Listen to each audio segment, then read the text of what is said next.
Thank you, and it's a pleasure to be here with you this evening. Did you know that you are paying 10 times too much for your electricity, and that if you used existing technology, you could have it at a price that whoever generated it could ill afford to meter it because we just flat rate it into your homes at, say, $20 a month? The key to prosperity is to get the government out of the energy regulating business. Insight into why we are over-regulated with absurd standards are going to be developed during this talk. And we're going to make some suggestions that we, you, me, can do to regain prosperity.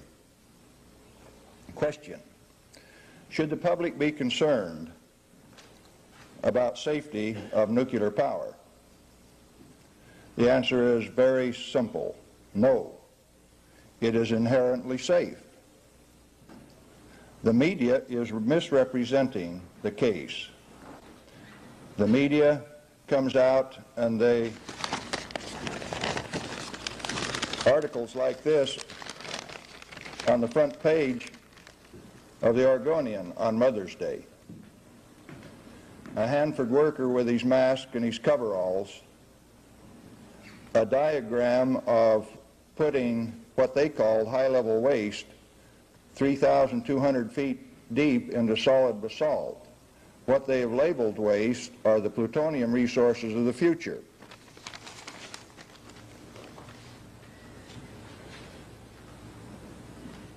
Should we talk about a reactor to which people are often exposed?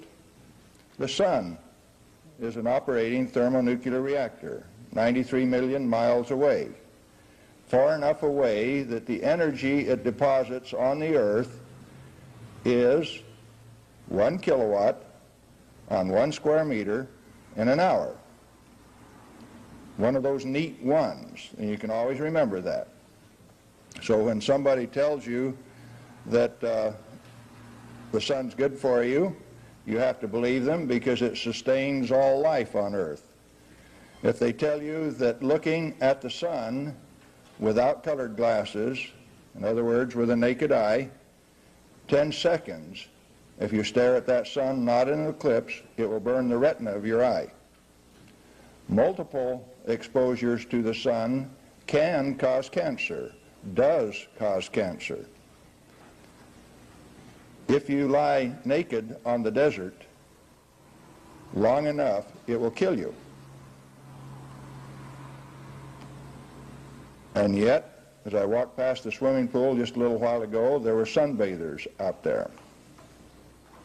Minimum of attire, shielding, if you will, absorbing energy from the sun, that reactor up in the sky.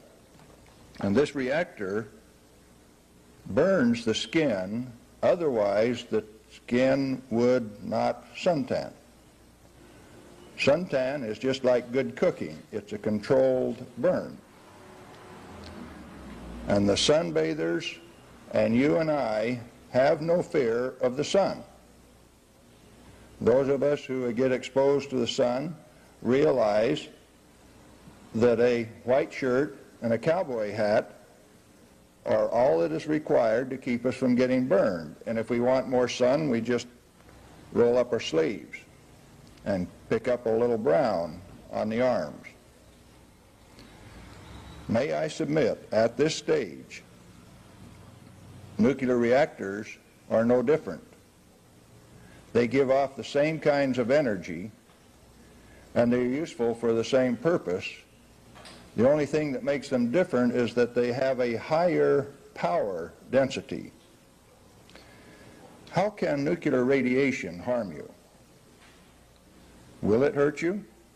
Yes, if it comes from an atomic blast, if it comes from an unshielded nuclear reaction, or if it is in the hands of a doctor.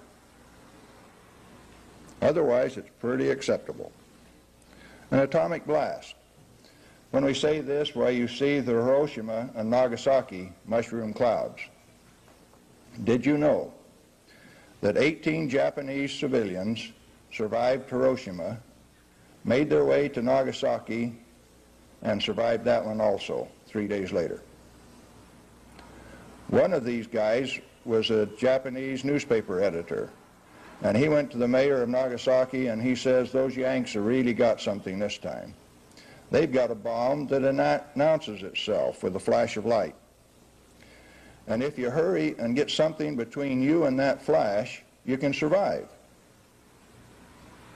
The Japanese, in less than 3 days, had learned a lesson that we have not yet learned in 40 years.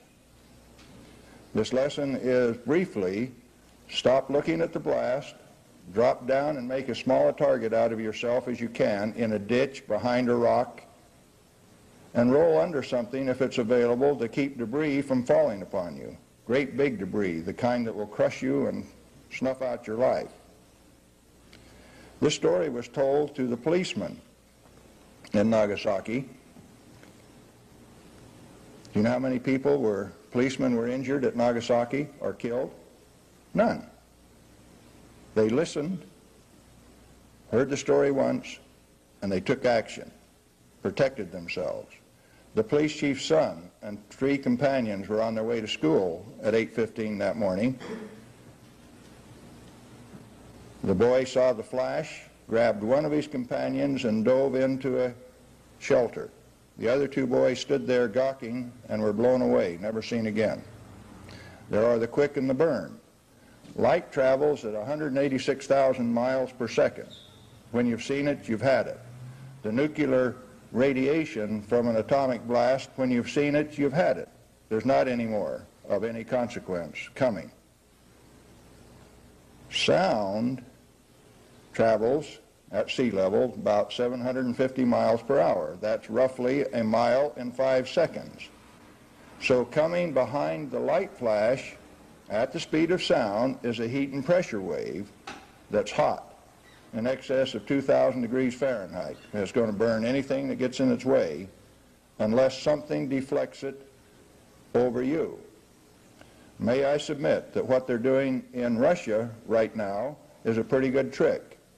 A fallout shelter, a blast shelter, or whatever you want to call it in Russia is just a slope-sided trench with railroad ties across it, not spaced so closely that you can't run and dive headlong into this thing to protect yourself. If the flash of light is 2 miles away, you have only 10 seconds to take cover. Would you volunteer to take 11? Wouldn't be too wise. 5? Yeah, that'd be about right, because you can keep your head down. How long are you going to keep your head down? You consult the Army training manual, and it says that after the echo waves subside, you know, nature abhors a vacuum, bounces back and forth a few times, and there's a thunder and lightning and a great deal of fuss. But when that part of it is over, you get up and go do your assigned duty. That's what the Army training manual says. It only says one thing that's inconsistent, and it's fed into it by the Health Physics Society. It says record your dose. I will submit that it is recorded on the human dosimeter, and that if you don't have a suntan, a burn, you don't have a problem. Unshielded nuclear reaction. The record is not perfect. This chart shows you that there have been 34 accidents from unshielded nuclear reactions in this country up to 1967. This is recorded in Los Alamos document 3611. In 6 of these accidents, 8 people died. Now, on the chart, it only shows 5 deaths. Those are the red lines that go below the horizontal axis, representing deaths, of course, from burns. Where's 3 of them? 3 of them died at SL1 in Idaho in the 1950s when one guy pulled the control rods manually out of an Army test reactor the thing went critical, developed steam pressure, and drove the control rods like harpoons through them and stuck them to the overhead. So they don't count as radiation burn deaths because they didn't die from radiation burns. They died from being harpooned. General Electric Company, for whom I worked 26 years, went in and decommissioned that site so that it just looked like a patch of sand and gravel in Idaho. The first reactor decommissioning. And what a miserable thing to do. Why did they do it? So that they'd never be reminded of their failure to maintain control of the nuclear genie.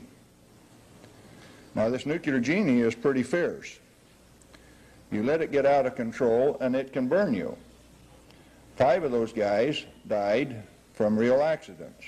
One of them was tickling the dragon's tail, taking half of a critical mass in one hand and half in another, and on a ratchet device figuring out how close you could get them together before you get a blue flash. He got a blue flash all right, but he was sitting fumbling with a screwdriver trying to get them apart. And this blue flash, in a millisecond, can burn you. In the millisecond that the thing was in critical position, it was trying to drive itself apart, but because he had it on a ratchet device, it wouldn't. So it burned him badly. He walked away and he said, if I'd had a quick release on that thing, it wouldn't have burned me. 39 hours later, he was dead. He walked away knowing that he was going to die. The first one. And the second one was taking little cubes of enriched fuel material and building what he thought was a geometric shape that would do the job. And he was building a cube with cubes. And he had this thing built up, and he came over it with one cube and dropped it accidentally into the middle. That was the magic one. It went critical. It exceeded the amount of material that had to be so that you could get neutrons absorbed and make an unlimited chain reaction. The air in the room turned blue. There were other people in the room. He thought because the one that he dropped had made it go critical, he took the time to go after the one that was in the middle. It was very hot. It took time. How would he supposed to have stopped the reaction? And he realized that later. All he had to do was hit the whole stack with the heel of his hand and it would have gone away. That meant that he didn't even have to run away from it. 40 hours later, he was dead. We could go on to the other accidents, but the point is you mishandle the nuclear genie and he'll kill you. The safety record for this is not perfect. Those who pretend that it is are the ones that say that 50-plus people killed building wasting towers. They call them cooling towers. I call them wasting towers at a reactor. Were killed in one fell swoop when a scaffold broke. And they said that didn't have anything to do with nuclear power. Oh, it didn't? That's the device that the opposition used to throw over 50% of the heat away without using it. You bet it has to do with this thing. And they killed over 50 men one afternoon. They don't talk about it, do they? The sun can burn. All you got to do is go out there without a white shirt on, and it'll burn you. Repeated exposures can cause cancer, except that daily exposure is required for good health. What are you then going to do about Navy nuclear submariners who run submerged for months on end? What are they going to do?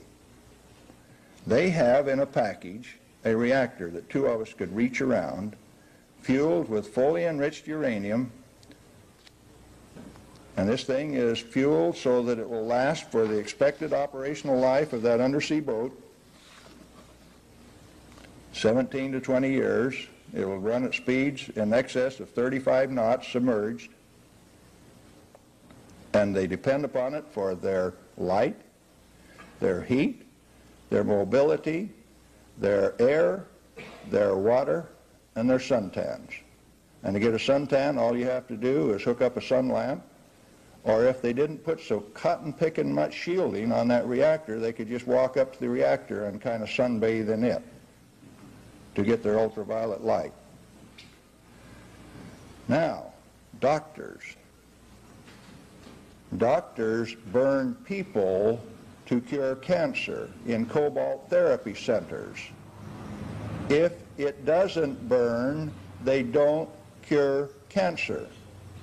I have a sheet of paper here of a Federal Register where they gave a person who had just had a lung removed 5 shots. They were to give them 5 shots of 400 R each.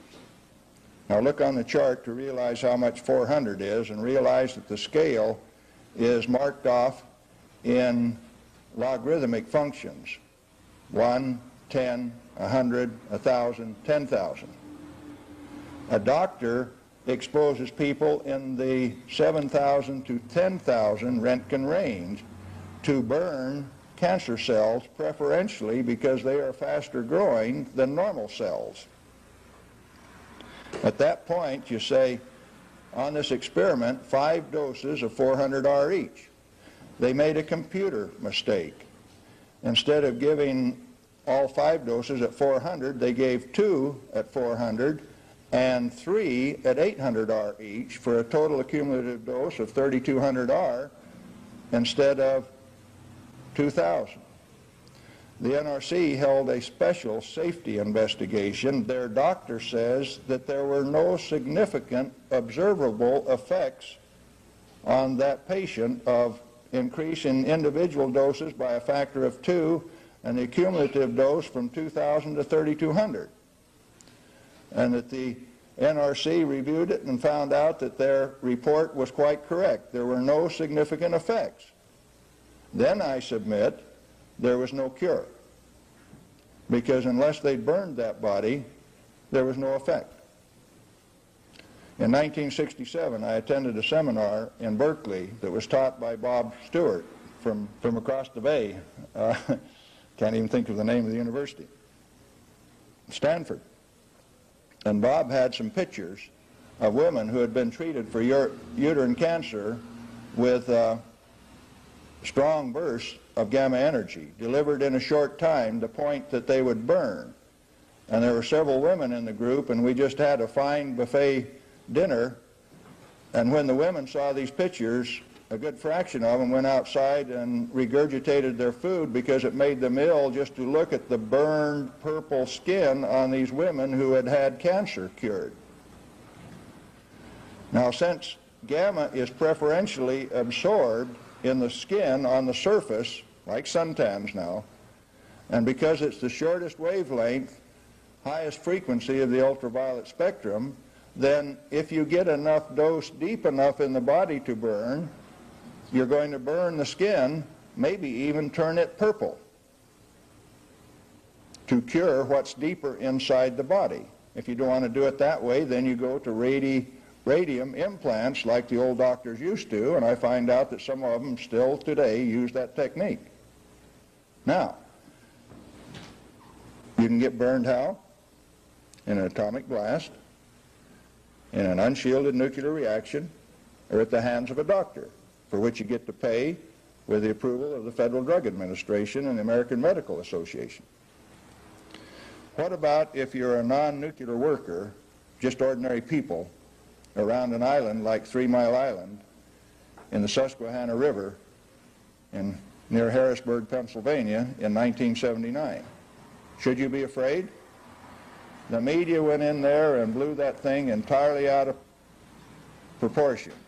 They had people evacuating as far away as New York City to get away from that. And yet I submit that Jimmy Carter and his wife, going there a week later, did not display courage. If it was as bad as to have all the people that lived around the island evacuating, what was the President of the United States doing in that control room? The stage show on TV called Saturday Night Live saw through that whole sham. The writers wrote the Pepsi syndrome. Do you remember it? They had it. It was all pretense. There is nothing wrong with that reactor that a skilled, dedicated crew couldn't have turned around in 2 to 6 weeks and put it back online. in April of 1979. 6.5 years later, almost, it's still offline. Sitting next to it was 3 Mile Island 1, a perfectly operable reactor down for refueling. It's still down for refueling. It's been fully staffed, fully fueled, fully operable for 6.5 years, and it's never generated any power. It's a net consumer of power and dollars, roughly $1 million a day for TMI-1, another $1 million a day for TMI-2 for 6.5 years. Somebody figure that out for me and tell me what it is. It's a whole lot of dollars. Do you know how they replace the power? They buy it from Ontario Hydro in Canada at 80% of their cost of generation and sell it for 120 to 125% of what it would cost them, with the approval of their Public Utility Commission. How can they afford to leave 2 reactors already operationally tested down for 6.5 years? Good question, isn't it? On that particular point, the company for which I work, E.J. Crosby and Associates, volunteered to go in and pull the core on that reactor, lay it out on the deck, because 6.5 years later you can handle it barehanded. Just lay it out on the deck and demonstrate to the world that there's nothing wrong with that reactor. I made that observation that that was the case in 1979 to Battelle Memorial Institute, for whom I worked at the time. They said, oh no, 20% of that core is just mangled. No, they took the head off that reactor on the 24th of July last year. They looked down into perfectly clear water, and guess what they saw? A reactor that hadn't been physically damaged at all, other than to have a few fuel pins burst. It's not melted. The fuel is removable. And so I'm going to go to Congress and say to them, if that fuel is like I said it was 6 years ago, remotely replaceable, I get to keep the fuel. You need to give me a few $1 million to pay for this little exercise, and you need to give me permission to go in there and do it. My company, E.J. Crosby, and I have access to the Lower Columbia Basin Search and Rescue Unit, 15 trained scuba divers, and we'll go in there and we'll pull that fuel out by hand, this long since shutdown, and put it in buckets, if that's where you want to see it. But we get to keep the fuel, and if it's really like I say it is, we get to keep the whole island. And if we have the whole island, we'll show you how to run it. How will we run it? At 100% available power. In other words, run it over nameplate rating enough days out of the year that while we're down for refueling, it still won't put it below 100%. If you think that the island is too contaminated, we'll turn on the fire hose and flush it down like the Navy does its ships at sea. Wow. Can you imagine what trouble I'm going to get into when I go to Congress with that one? Now, ultraviolet light energy is preferentially absorbed in the skin. If you ingest it, it's supposed to burn you, be harmful to you. In Brazil, tomatoes grow on monzonite sands that have high thorium content. It turns out that these tomatoes, if you slice them, that come from Brazil, and you lay them down on a film packet, they'll take their own radioautograph. Does that sound like what that neat woman, Marie Curie, did a few decades ago? That's what she did. She had a rock like this, and she laid it next to some film, and when she developed the film, it was smudged because it had been close to a rock like this. Marie Curie did that a number of years ago. Here we are, all of these decades later, hanging film badges around radiation workers to tell when they've had too much exposure. Oh, isn't that great? Can you imagine what happened in the fall of '76 when I went back to Hanford after running an ore buying station in Colorado where we handled rocks like this every day, and I didn't take my pet rock out of my pocket, and they hung one of their film badges on? We burnt that film badge black in less than a week. Who had the highest exposure in Hanford on the fall of '76? I did. You know what they did? They assembled an August review board of 5 managers, and they decided that since I didn't get that exposure doing work out there, that they'd write my total whole body exposure for 25 years of work to 0. I interrogated the computer, and that's the way it came out.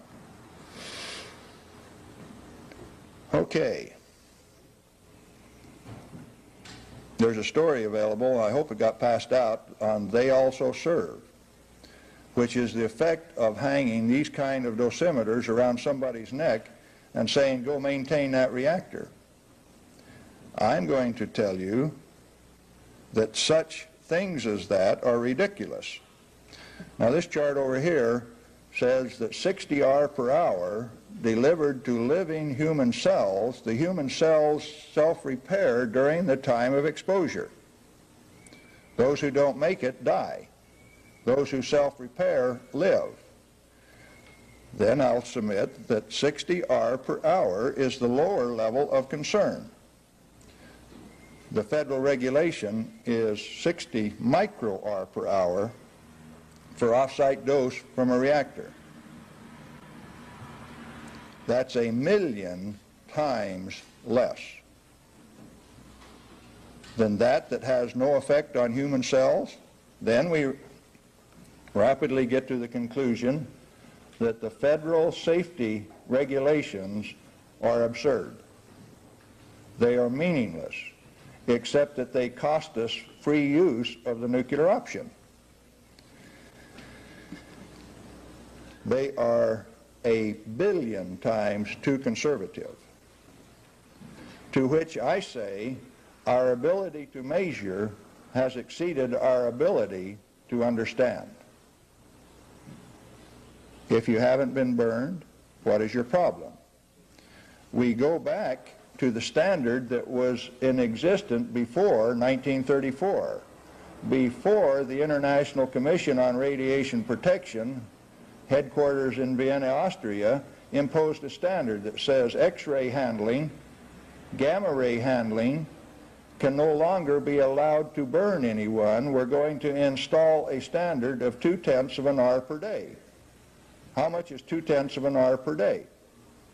It's less than 1/10000000th of 1 calorie, of which we probably ate over 1,000,000 for lunch today. You say, no, I just ate 1,000 calories for lunch today. No, I say that you ate 1,000 kilocalories for lunch today. Large C, not lower C. And these people then want to regulate the radiation that comes from materials that are used in a reactor to less than 1/10000000th of 1,000,000th of the food content that you ate today for lunch. Heat equivalent. Aren't they nice people? What are they doing? They're using technical razzle-dazzle to confuse you because you don't understand orders of magnitude, powers of 10, and exponential functions. The safety standards have been set at the level of detection, not at the level of hazard. And we've let them get away with it. Them, who? The majority of the Congress, all of the people in the bureaus of the government. Well, I had this figured out a long time ago, and last December I was working on cutting up a steam generator that should have been cut up in Virginia 6 years ago, and I had a neat tool that would do it, and I had my crew of men working at it out at 300 area in Hanford, and I was making it look so easy that Battelle, Pacific Northwest Laboratory managers, decided they would conspire against me. So I took one of my tools back to the shop. It was contaminated with cobalt-60, but in a exempt quantity. In other words, if you got an exempt quantity of cobalt-60, which is a microcurie, if a piece that you have is less than that, then you can do anything you want, including eat it. Eat it, eat it, eat it, eat it. I can't even talk tonight. Anyway, I took that tool to the shop and worked on it, and I brought it back out to the plant, and the plant manager saw it the next morning, and he says, "Where's that tool been?" I said, "It's been in my shop." "Isn't that the one I saw downstairs yesterday?" I says, "Yes, it is." He says, "For that, I shut the job down, I cancel your contract, and I'm throwing you off site." For what? Less radioactivity than on a watch dial. But it came from his plant, and what it was I was in danger of exposing their fraud, their deception. They're spending $10 million to sample that steam generator, which wasn't needed in the first place, in Richland, in a special building, a fortress built so that they could control the radioactivity, and it could have been sampled in a tent on the beach in Virginia 6 years ago and accomplished the same thing.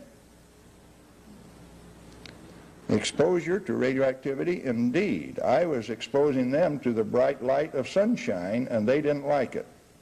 Anyway, they sent a couple of radiation monitors and a manager down to my shop to survey for cobalt-60. And I'm a rascal. I walked in with a bottle of uranium oxide like this, and I said,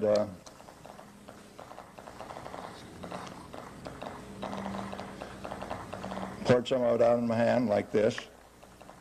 Well, we got to play a couple of games first. See what it counts through the bottle? Gamma is supposed to be the most penetrating of all radiation. Is it? That glass bottle is holding it out. Look what happens when I tip it over to the lid without the plastic on top. Most penetrating of all radiation, it can't even get out of a glass bottle. You see? I poured some out in my hand like this. And I said, "Survey it." And I stuck it out in front of their Geiger counter, and their Geiger counter went off third scale like mine just did. And then I smeared it all over where they were surveying.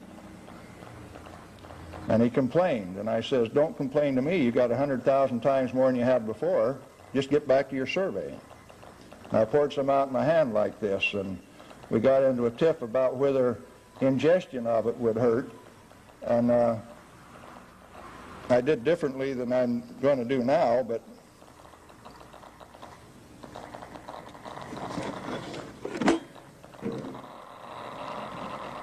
and I swallowed it. Well, I splashed it all over my face, so I got it in my lungs and in my eyes. And I said, "What's wrong with you people? Have you lost your mind?" It blew their mind. They took off out of there like scalded apes. Anyway, radioactive material outside its container is radioactive contamination. You got that? If you scoop it back up, then I just decontaminated Galen Winsor's hand. The amount of radioactivity that I have on my hand is a reportable incident in Hanford, Washington. The Department of Energy says if it's detectable, we have to report it to the newspapers. There are several ways to get that off my hand. One of them is to wash it, but if you wash it, it has to go down a controlled drain according to the federal regulations. I'm going to ask the question, do I qualify as a controlled drain?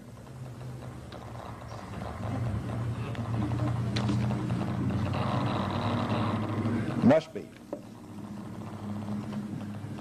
Now, the difference between high-level waste and low-level waste. High-level waste is self-heating. It's detectable on a Geiger counter. I submit that I am not low-level waste because I am self-heating and I am radioactive. The federal regulations require that high-level waste be buried 3,200 feet deep in basalt. Now do you know why, when I did this at Hanford, that they turned out a federal SWAT team to get me on orders of the NRC in Walnut Creek, California, NRC Region 5, Bob Thomas by name, issued a federal warrant for my arrest. And so the SWAT team came out with a picture, and you know it's not too hard to find a picture of Galen Windsor. They even got them in trim bulletins nowadays.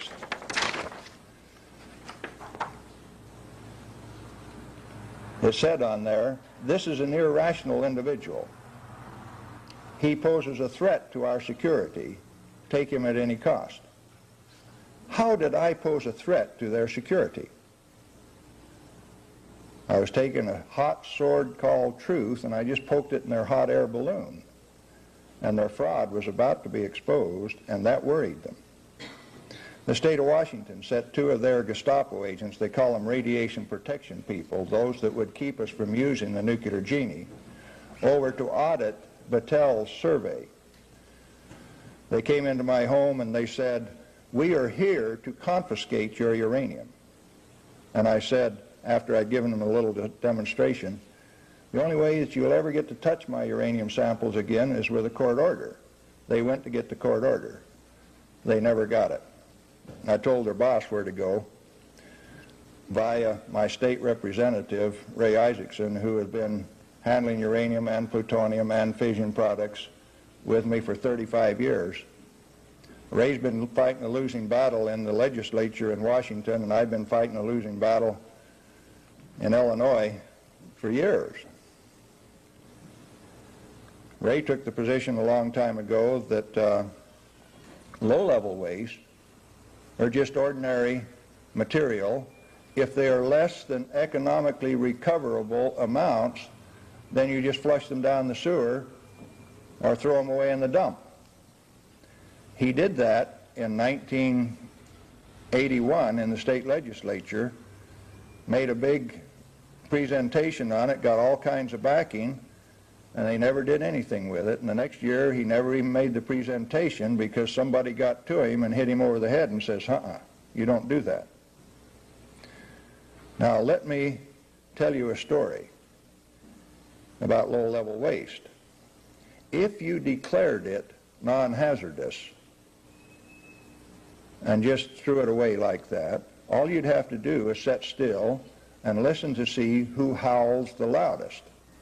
The truckers who get paid for hauling it across country at 32 cents a ton mile, which is a fair rate of pay, incidentally. That's what it was 5 years ago. I don't know what it is now. Or the people who conceal legal evidence in 55-gallon drums by hanging a radioactive sign on the side, yellow and magenta, filling out a radioactive shipment record by one RSO, Radiation Safety Officer, and dumping it into a federally mandated non-inspectable system. I'll tell you that organized crime uses that of getting away from their evidence, from that would convict them. It outmodes concrete overshoes in the Chicago River by a whole great big bunch. Low-level waste is a tool of those who oppose progress in total. They're backed up by a legal system and regulations that don't make any sense. Proliferation control of weapons. Remember when the Israelis took out a reactor in Iraq? They had fully enriched U-235 supplied by France, and they were accused of going to take that fully enriched uranium, put it into a reactor, convert it into plutonium. They were going to recover the plutonium and make weapons out of it. Now, anybody that believes that that's what Iraqi was going to do with that fully enriched uranium doesn't know that fully enriched uranium makes a better weapon than plutonium does. I will submit that 4 years ago over South Africa, that flash over Madagascar was a fully enriched uranium bomb made by the South Africans by laser isotopic enrichment techniques. And if South African can do it, anybody else can. They're a slightly disorganized nation. They got political problems. If they can gather up the resources to make a fully enriched U-235 weapon, then where does Jimmy Carter get off saying you can transfer fully enriched U-235 to India, but you can't transfer them any plutonium, because if they get plutonium, they'll make a weapon out of it? Ridiculous.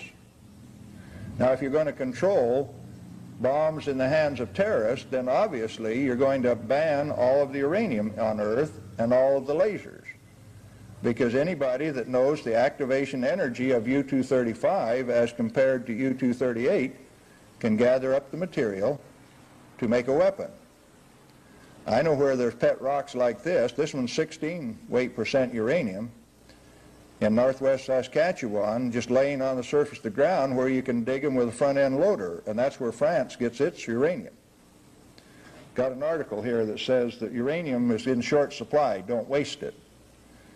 By 1965, we had enough uranium stacked as UF6 at Paducah, Kentucky to last us from now on. It was 1975 when I was running a uranium ore buying station, and I couldn't figure out why GE gave me $6 million just to buy uranium when there was already enough out of the ground. That's when I found out about an international cartel called NUEXCO, Nuclear Exchange Company, that regulated the price of uranium worldwide. And when I wanted to find out how much to pay the uranium miners over there, I called San Jose, and they would tell me what the NUEXCO price was. And one time I called in and I says, what's the NUEXCO price now? What am I paying my miners? And they said, Kent Haas, whom I went to college with in 1950, passed the phone over to a NUEXCO guy, and he says, here, ask him. In other words, I had the head man on the phone calling from Colorado to find out what I was supposed to spend GE's money on. I had a sneaking feeling that I was in a sneaky business. I decided to get out, and so I resigned and went home. Okay, several myths. This pet rock won't burn you, but federal regulations, 10 CFR 61, says it has to be buried 30 feet deep so that a stumbler prospector 100 years from now won't find it and get burned. Now, if it won't burn you now, how's it going to burn you 100 years from now, or somebody else? It won't be you, or it won't be me, because we're not going to be around. How would it burn them then if it won't burn now?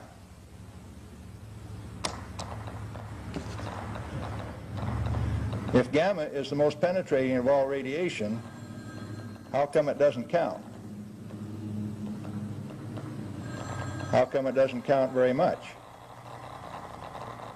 as compared to how it counts right there? You suppose they've been lying to you? They've been misrepresenting about this energy that comes off here? I'll bet you they have.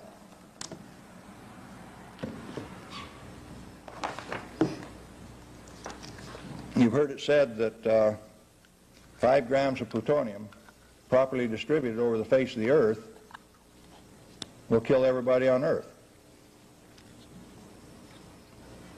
Well, I doubt it. I took this out of a film can. Let's put it back in. And turn the counter on again. Doesn't count very much, does it? That's the reason you put film in a can, is to keep it from being exposed from gamma activity. You'll find out the Department of Transportation rules say you got to protect film and people to the same standard. That's ridiculous. They've got people limited to what they ship film in, and they put film in cans like this. What they're really saying is to ship people on airplanes, you got to put them in cans like this too. Is it radioactive? When I get it out and count it, it's not radioactive, it's very radioactive.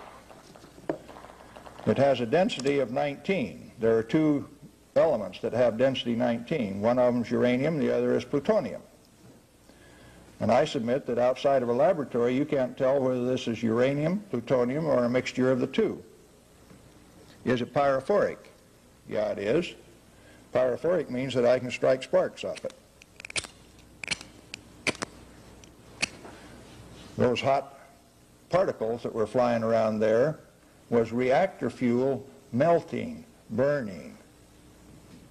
And if it's plutonium, I just contaminated this area right here in excess of the EPA's limit for 1 square mile.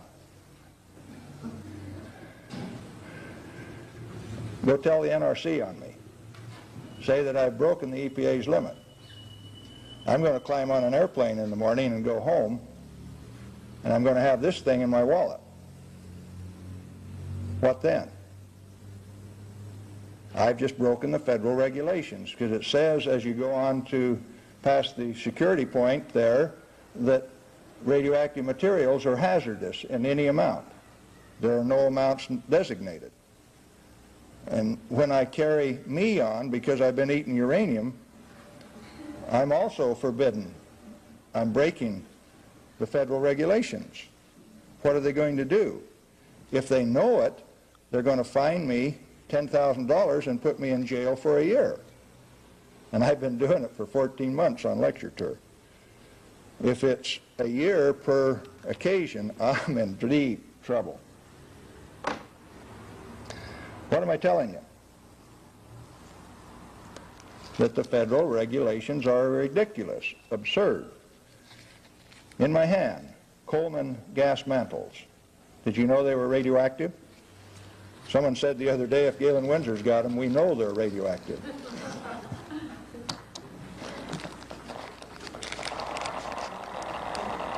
What do you do with a Coleman gas mantle?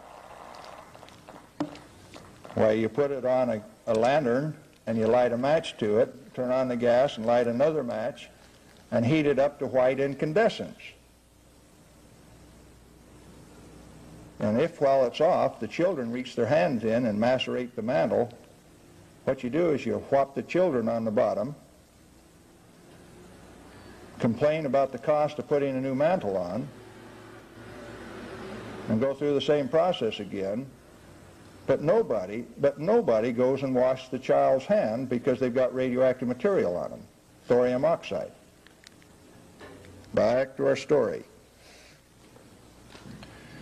Is radioactive fallout harmful to you? Remember how long you stay down? Till after the echo waves stop bouncing. What about the stuff that falls from the sky? Any problem? No, not really. Because it's oxide created at white incandescent temperatures.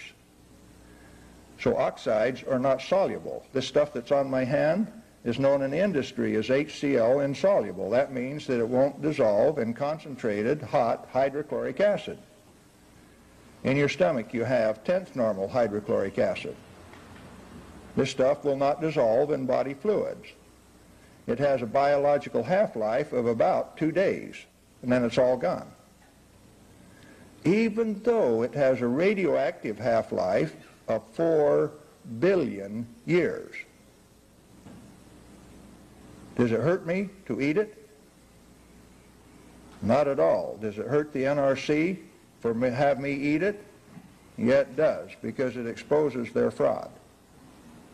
You know what NRC means, don't you? That's the no reactor crowd. The rules are set, the standards are set by the EPA. Let me give you another definition for EPA. It means the end of progress altogether. They say that a hazardous material in any amount located any place must be removed at great public expense. If asbestos causes lung cancer, then you can go in at great public expense and tear it out of your schools. Make dust out of it again when all you had to do was coat it with paint or plastic and leave it there to do its job. How many schools have been torn into just to get rid of asbestos? What then are you going to do with the mountain where this rock came from? It's asbestos. If I flick dust off from it, is it going to cause lung cancer? No, not unless you get it into your lungs repeatedly, time after time. I was in a supply house back east when they were served a federal warrant on a $5 million lawsuit because they had sold tape with asbestos in it to the United States Nuclear Navy. Tell me that lawyers didn't kill the nuclear option. Lead, that stuff they put in gasoline to keep it from knocking, pre-detonating, is harmful in any amount. What are you going to do? When I was just 14 years old, I found this rock 1,400 feet underground in Pioche, Nevada. It's called Galena, just like my first name, only with an A on it. 95% lead. Will it hurt you? Not unless it enters your body in a form like this, in excess of 2,000 feet per second. It's the suddenness of the impact that makes the difference, not the material.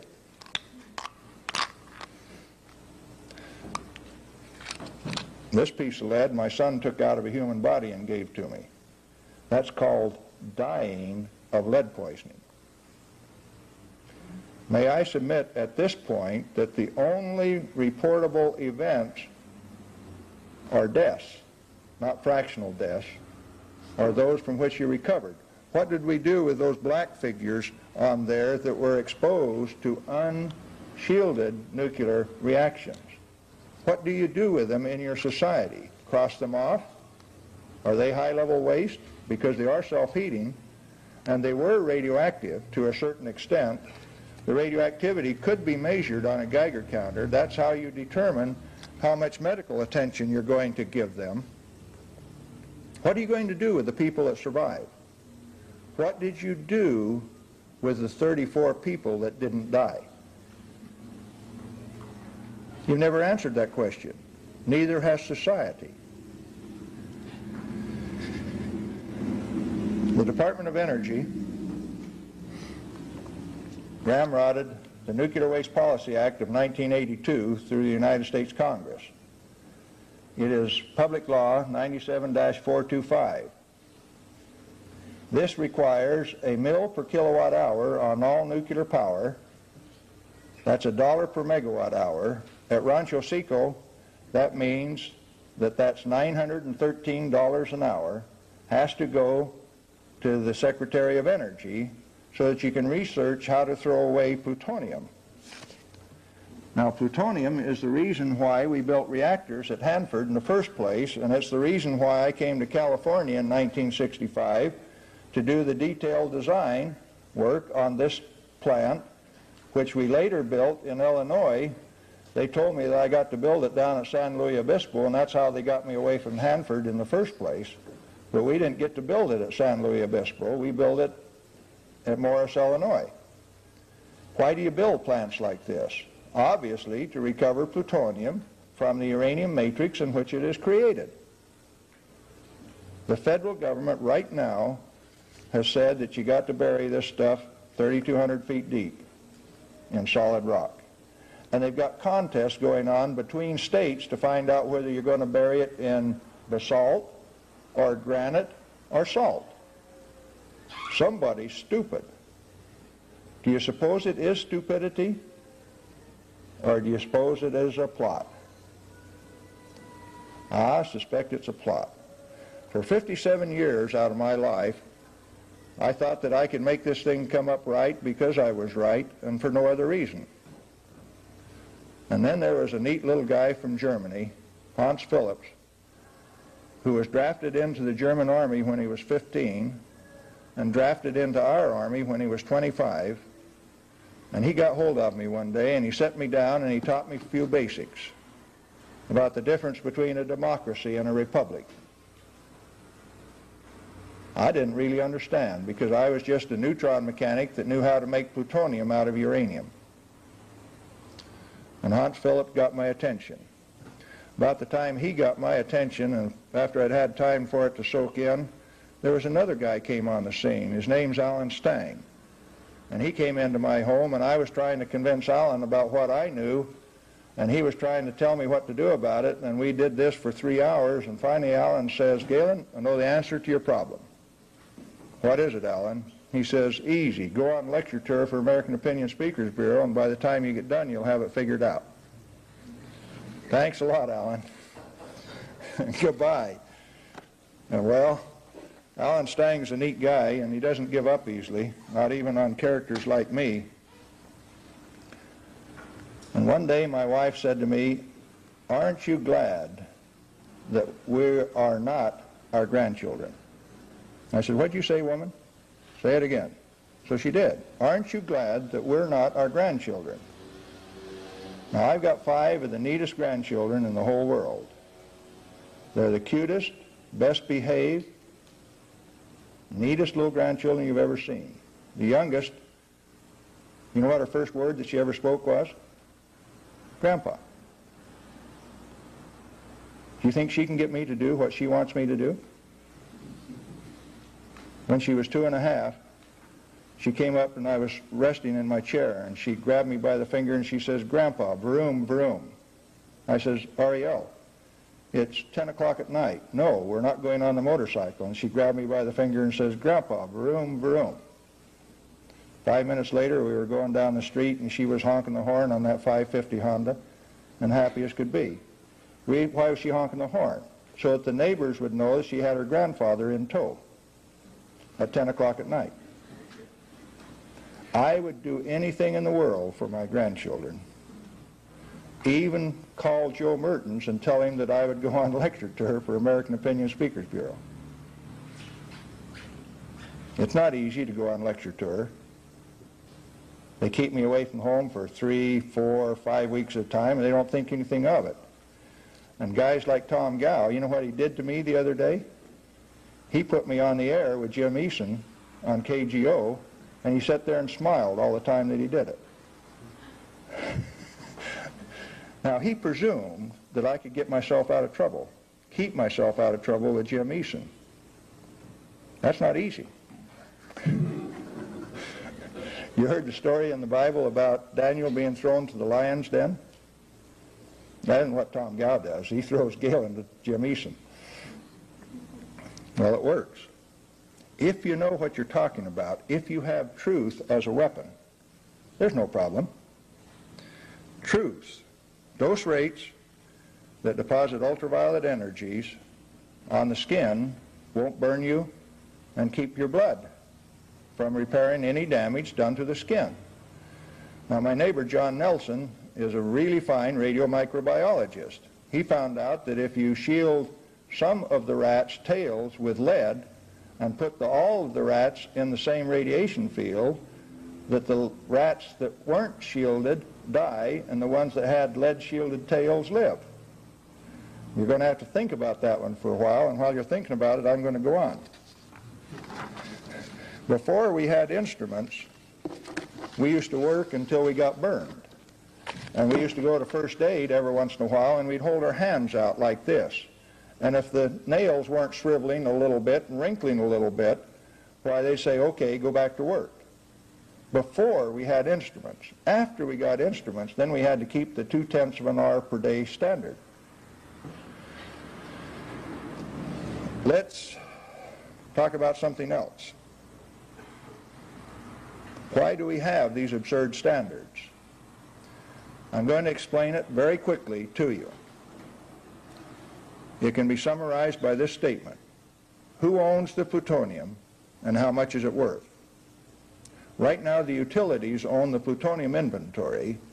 The federal government would like to take it away from them, and it really belongs to the ratepayer, who has to pay for its mining, fabrication into fuel, operation in a reactor to get electricity, and now the federal government wants to throw it away at a cost of $300,000 a ton, just to encapsulate it and throw it away into the soil, without the tribute that's being paid of $1 per megawatt hour. Do you see that three-way struggle that's going on for the plutonium inventory of the country? Well, let's recap quickly. You're paying too much because of absurd regulations. Public concerns are unjustified. The only reportable incidents are deaths. Fractional deaths don't count.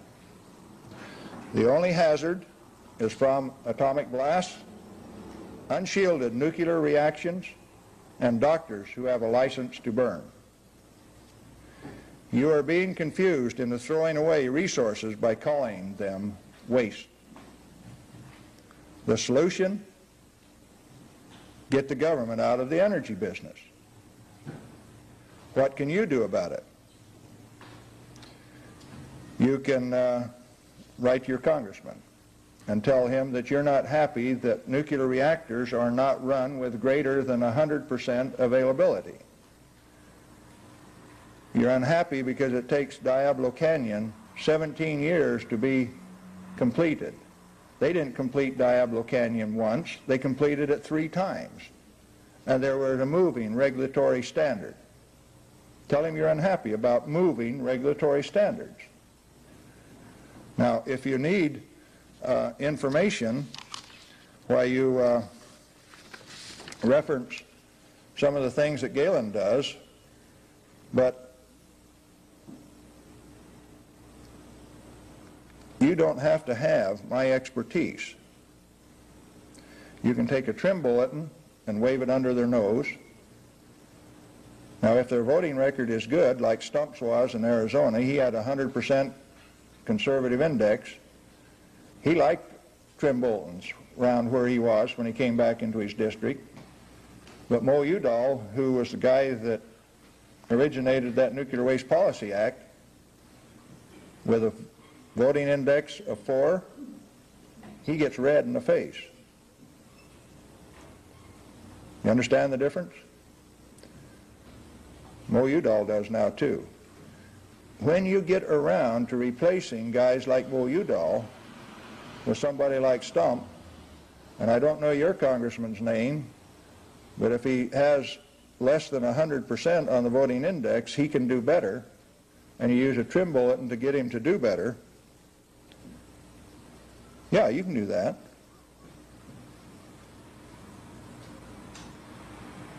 You can understand that some of these things, like it's all just an inventory control game, who owns the PU and how much is it worth. There are no nuclear waste, just transuranics to be recovered and fission products to be used beneficially in things like preserving food. Do you know that you can preserve a steak 2 inches thick wrapped in saran wrap? You can set it on a desk for 8 years, and when you eat it, without refrigeration, after this period of time, you cook it and it's delicious and it's not spoiled. Do you know that you could irradiate packaged cracked crab out of Alaska in a gamma field? You know what you'd do to the refrigeration market? What you'd have is irradiators instead of refrigerators, and that the crab wouldn't spoil on the shelf. Do you know that in Europe you can go down and get a gallon of milk at the store and keep it without refrigeration for 6 weeks without it spoiling because it's been through a gamma radiator? You know that 45% of the power in France comes from nuclear reactors, and that over 40% of the homes in Sweden are heated with district urban heating where nuclear reactors provide the heat. And what do we do with that heat? We waste it in cooling towers. Public utilities are useful only if they can produce power cheaper than local power generators. And so the answer is obvious. We each have the same kind of a power plant that's in a nuclear submarine sitting right in the middle of our cities. And we use them. And we don't ask the government if we can turn it on or turn it off or how much power costs. We have our own. Who doesn't want you to do it right now? And I'll say large public utilities. Ridiculous. We're already enslaved. Get the government out of its cartel, out of its monopoly. It has no business being there. Fusion is a false hope. How much does the first megawatt of electricity cost out of fusion? How many billions of dollars for 1 megawatt? Sacramento Mud, Rancho Seco. You've got a reactor, 913 megawatt. You've got 9 acres of solar panels that have a maximum capacity of 1 megawatt. As compared to 913 over here, no, it's not even that. The availability factor on the solar panels is 7.4%. 7.4% of 1 megawatt is 74 kilowatts. And it costs $12 million to put that thing in.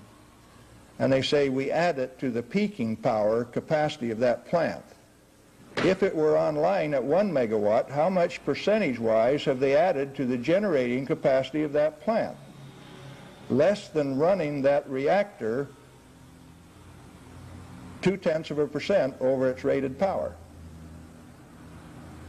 In other words, you could just crank up that plant just a little bit and totally negate that solar input. Do they tell you that? Who pays for it? They said because the $12 million, most of the $12 million came from the federal coffers, that the people in California didn't have to pay for it. If you believe that, I've got a bridge up in Washington and I'll sell you too. Up in Washington, they built the first reactor on the bend in the Columbia River in 12 months, and it had never been done before.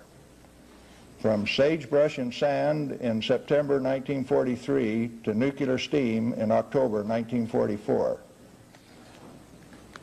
And we recovered enough plutonium in the Manhattan Project to meet the weapons needs, plutonium weapons needs of the country for the expected future 10 times over by 1965.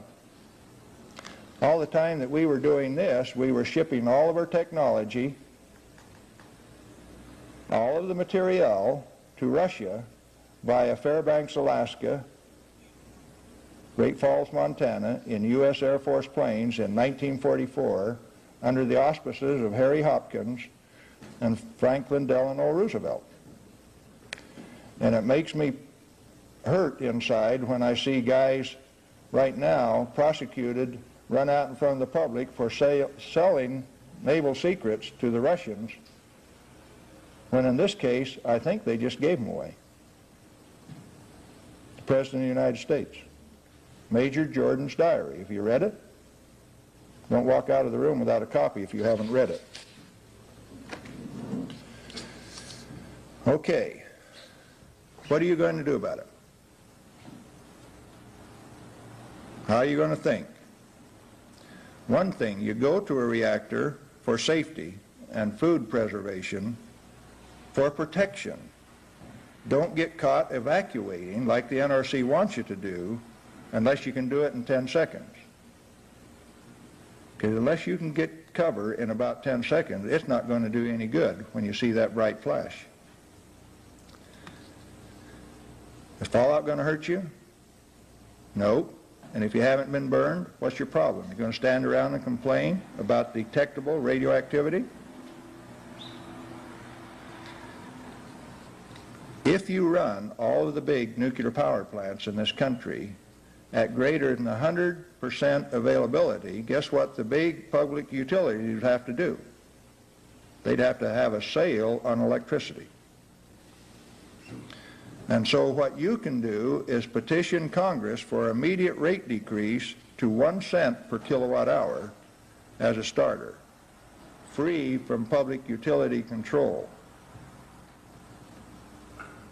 How many of you recall the scripture, Ezekiel 33? You post a watchman on the wall, and if he sees a threat coming and he sounds the alarm, and the people hearing the alarm do nothing and they die in their sins, their blood will be upon their own head. But if the watchman fails to sound the trumpet and the people die in the sin, their sins, then their blood will be required upon the head of the watchman. If I am a watchman, and I am, guess what I just made you? Watchman too.